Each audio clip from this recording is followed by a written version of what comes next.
What's cracking? Josie Garfunkle. Let's learn some shit.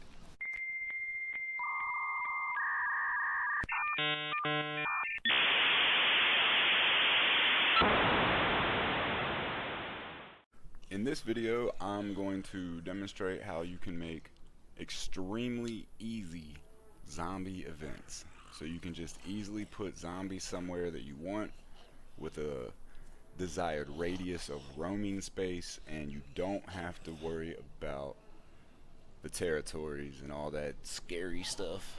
So I'm going to show you an easy way. So to begin our setup, we need to make an event. The easiest way to do this is just pull something from the vanilla file that already exists. Firefighter doesn't have that many children, so it's easy to work with.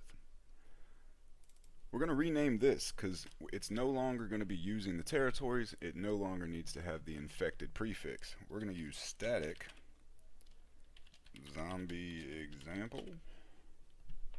Works for me. And we're going to put some zombies from a random. We're going to put some fat guy white here. Blue collar fat white. Got a white t-shirt probably. No problem. Max 100. Let's make a little horde. Radius. Something where I can spawn close by that's not going to affect the event for demonstration. And we're going to go ahead and make this child. And fixed. Good enough there.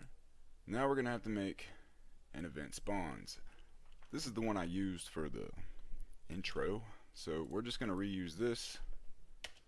But to give you an idea, you have an opening, as you see here, an opening, and a close with a slash signifying the close of this insert for event spawn. You would just pull one of these, paste it here. Since the direction doesn't really matter, which is the A equals, 0 equals north, 360 equals north, 180 equals south, you get the idea there, makes a circle. We don't need that because these entities are going to just be walking around anyway. It doesn't matter what direction they're facing when they spawn in. But what we can do is add an R for radius, and this gives them a roaming space where they're allowed to roam. Now this is just one spot up here at, I believe, Devil's Castle. Yes, down here in the grass. So that'll be easy. We have one little event to go check out. You want to make sure that your name matches your event spawn. And again, we're using static. For this example, I called it zombie example. So that's going to be easy enough. You're probably using a live server. I'm using a local server.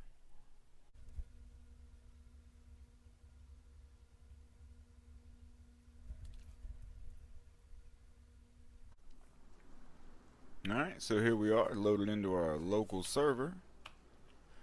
Let's turn our tools on. Again, local server, same as like a PC server. I'm using some mods. It helps me do what I gotta do to show you. And there you have it. We do have some zombies walking around within a little radius here. Are they all runners? I don't know. But yeah, that's a nice little way to make a horde.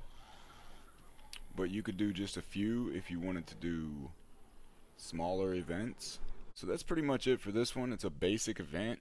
You're telling it a ballpark, a minimum and a maximum, how long the event should last before it recycles, radius for player proximities, child is the limit, so you're telling it directly to use the child, and then you're telling how many children to be within this event. You can have multiple children with different ratios and whatnot. Loot max is just going to tell the engine or server how many pieces of loot to put on this entity AI via spawnable types. And as long as these names match, children of the event will go here. Well, that's it for this one. I hope y'all learned some shit. I'm out.